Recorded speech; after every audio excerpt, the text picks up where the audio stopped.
Здраво, ова е 169-тото издание на Видеологија со Златко Ѓеревски, дигитален краток осврт за актуелни филмски остварувања, односно спонтана критичка анализа која е збир на први впечатоци илустрирани со подвижни слики. На денешниот репертоар е The Disciple на Чаитања Темхане, во кој станува збор за Шарад Нарулкер, глумен од Адитја Модак, кој е посветен да стане исклучителен индиски класичен вокален изведувач на рага, следејќи традицијата на неговиот гуру и татко. Меѓутоа, поминуваат години и покрај континуираното вежбање, Шарад е се подалеку од зацртаниот стремеж, да почнува да се сомнева дека некогаш ќе може да го достигне зацртаниот апсолут во индиската музика, додека сведочи на постепеното оддалечување од дострелот на кој се цели. Потребно беше да поминат речиси 170 епизоди на Видеологија за да откријам актуелен индиски филм кој доаѓа од втората поголемина светска филмска индустрија, кој содржи доволно квалитативни одредници за да може да го препорачам во рамките на оваа емисија. Оваа посебност во вештината на кадрирање на режисерот Чаитања не ја забележав само јас, туку и Алфонсо Куарон, кој стана негов гуру, односно индискиот режисер е негов пулен, кој што внимателно ги сослушува зборовите на мудрецот, кој му ги споделувал Оскаровецот, кој е извршен продуцент на неговиот нов филм. Со сигурност можам да кажам дека не биле залудни сугестиите. Колку што филмот се темели на агонизирачката премиса за недофатливоста на совршената вокална изведба, кон која се стреми Шарад,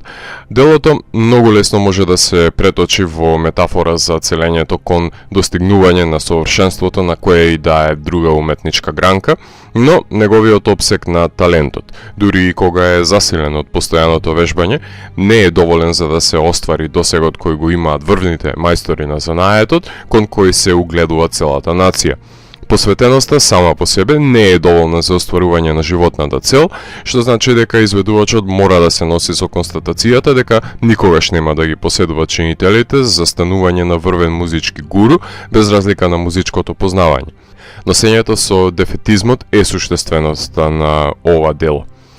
На една од аудиоснимките кои ги направил неговиот татко со предавачката Мај, кои делуваат како медитативен фон со смирувачкиот говор, на кој се споделени мајсториите на изведувањето на перфектната рага, кои Шарад постојано ги преслушува и покорно ги следи сугестиите и инструкциите на нив, да се остане на зацртаниот пат, да се вежба настојчиво и да не се застрани од целта, се напоменува дека човекот треба да има и чиста намера и продуховеност за да може да ја изведе безпрекорната рага, што не е случајот со Шарад, бидејќи стремењето за достигнување на индиската слава по секоја цена ја засенува неговата чиста мисла, претворајќи се во оче, посебно во сцените во кои применува нефокусирани репетитивни методи на пеење, кои ја осиромашуваат неговата изведба, сведувајќи ја на невпечатливата автологија, додека неговите колеги непречено ја зачинуваат својата изведба со поинтригантни флуктуации на гласот, кои не треба да бидете познавач на традиционалната индиска музика за да забележите која изведба е поразнообразна и поконзистентна, има поголеми значенски тенденции и квалитативи. Импулсот за величественост го имаат сите, но само малку се склони да ја достигнат величественоста затоа што изфилтриране нивниот очеј под забод на времето и притисокот кои самите си го ставаат врз себе, кој го попрекува Шарад во неговата изведба. Станува сам свој најголем непријател.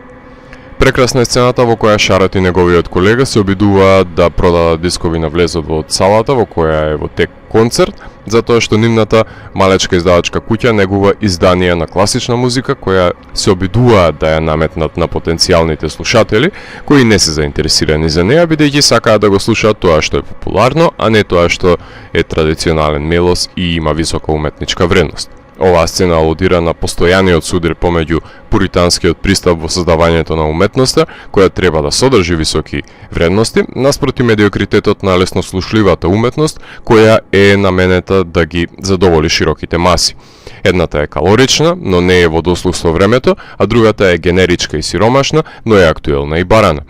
Изведбата на рага бара континуирано себе усовршување, затоа што при зацртаниот пат се смогнува вечна потрага, која што води кон религиозен вознес, како и сите земни заложенија кои посветено се извршуваат според хиндуизмот. Анекдоти и тајното знаење се споделуваат помеѓу изискувачки господар и исполнителен чирак, кај што, според подочувањата и преданијата, ако се цели на успех, мора да се биде самотен и гладен аскет,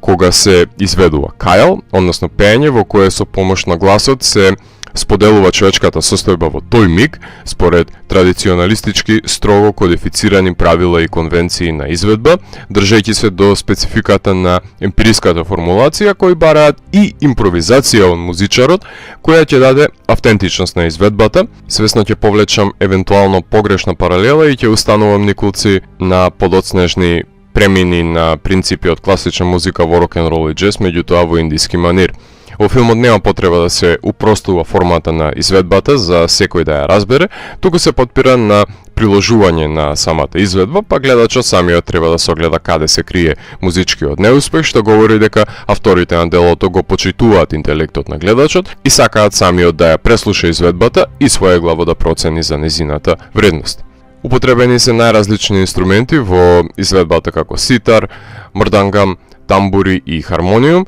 кои се употребени покрај разновидните вокални акробации, додека пак носачите на музика се менуваат низ времето од аналогна лента до колекција ставена на USB и емитувана музика од транзистор до Bluetooth звучник.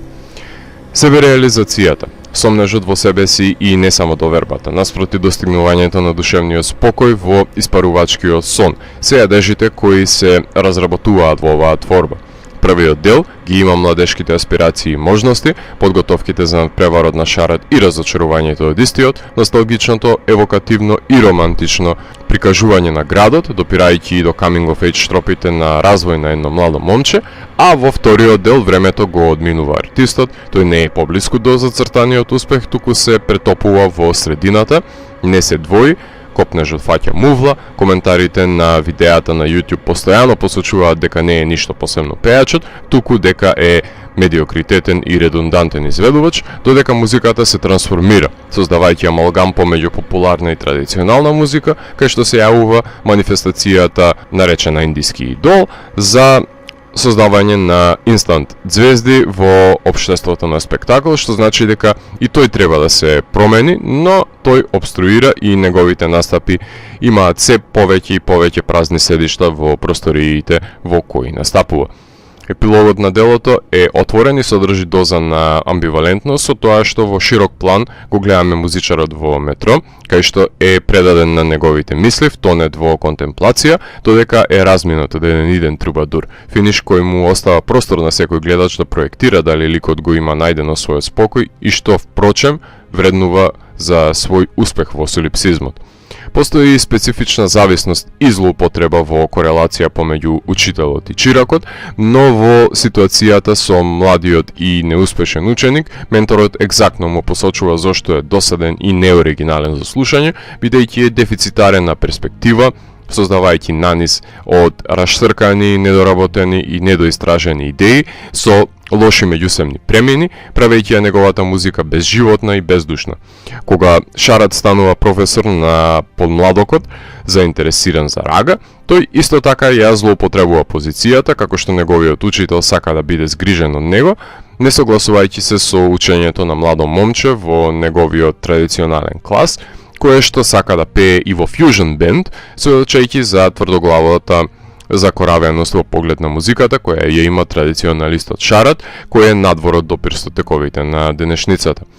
Во сцената во која камерата споро се доближува до Шарат, кој седи зад неговиот ментор, најдобро се осликува неговиот очај и ја потенцира со гледбата дека секогаш ќе остане запаметен како човекот зад мајсторот на занаетот, живеејќи во сенка на неговиот татко и гуру, кои ќе бидат предмет на струшување на идолите, кои ги има подигнато Шарат за Маи и незините непостоечки ученици, штом дознае за токсичното однесување на уметникот како човек, која била неспособна да настапува и да се соочи со притисокот на бината, па затоа се правдала дека само сакала да биде претенциозна и елитистичка учителка и да го понесе знаењето на алвар традицијата, што се поистоветувачки сцени со секој гледач кој треба да се ги убие своите идоли на ваков или таков начин, двоејќи факт од мит. Јасна е настојчивоста во потрагата по чистиот филм, кај што прединство се дава на понуденото артистичко доживување, не на наративот, што умее да биде недостижно само по себе, но сликањето со светло е метод со кој се воспоставува поврзаноста во која Чаитања учи од Куарон, односно во менторството со своето протеже се впрегнува двострана улица на пренос на знаење. Дали ќе достигне врвни остварување Чаитања, тоа е прашање кое ќе го одговори иднината, иако сметам дека нема да заглави во јазовите на неговиот протагонист, односно не се држи тврдоглаво до закоравени мерила на бајат филмски јазик. Маестро Лубецки го посочи за соработка полскиот кинематографер Михаел Собоцински, кој се обидува да излезе од фахот на ТВ серии кои ги снима и да придонесе во визуелниот квалитет на едно артхаус дело, со спори долги кадри и акцентирање на тишината со мирнотијата во секој одмерен и неретко фиксиран кадар, образувајќи магична атмосферичност, пресликувајќи ја временската промена во десатурирање на боите од првичната живописност, доловена со анаморфни леќи, преминувајќи во засебна естетика на вториот чин со употреба на модерни леќи, за да се достигне премин во двата стадиуми на ликот и на визуелно рамниште. Употребува долги широки кадри, успорена снимка додека вози ликот на мотор низ градот, спорадични доближувања на камерата кои соодветствуваат на ритамот на филмот, образуван од режисерот на филмот кој е и негов монтажер, па кога се сечат и лепат долги кадри, нема голем простор за интервенција во монтажата и неизбежно правејќи го ова дело да биде предолго за гледање, но воспоставува уникатен тон на творбата. Медитативна е хипнотичната музика која се провлекува низ делото, давајќи му оддишка на действието, која се одвествува во творбата и има значајна улога за надоградување на сонливиот амбиент. Во една диалошка сцена може да се види аномаличното нишање на главата на актерите при секоја реплика, театрална боливудска навика која гледам дека режисерот мака си мачел да ја контролира и сведе на минимум, затоа што камерата и во широк план се гледа и евидентира. Монденско е действието, насочено на специфичен дел од индискиот фолклорен мелос, глумците говорат на мараки, а режисерот соработува со музичари, а не со професионални актери.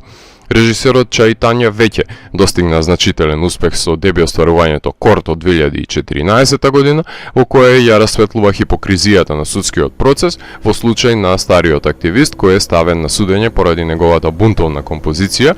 која би го предизвикала нејзиниот слушател да се самоубие, така што склоне режисерот да се впушти во фрлање на светло во институциите во кои обелоденува контрадикторности за нивното функционирање. Неговиот нов филм се базира на театарска представа за магионичар, но суштината е иста, затоа што потрагата по грандиозност е слична постапка, а поведен е неговиот нареден филм да содржи интерактивен корпус на интермедијални својства и одлики.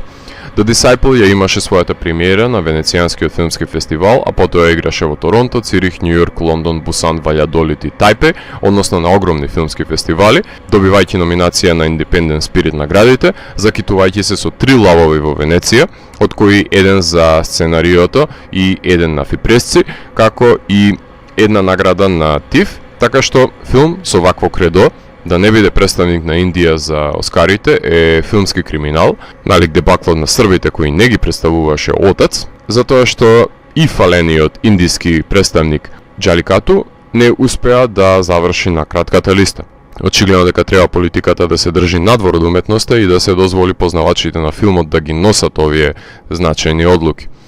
Филмот, како артхаус форма, во фастфуд индустрија, каква што е Боливуд, може да се преслика и врз еволутивните фази низ кои се трансформира музиката. Овој индиски whiplash со нитка од долги кадри и оддишка помеѓу нив ја опфаќа животната сага на еден музичар кој очајно сака да стане синоним за великаните на традиционалната индиска музика, соочувајќи се со исчезнувачкиот недофатлив сон.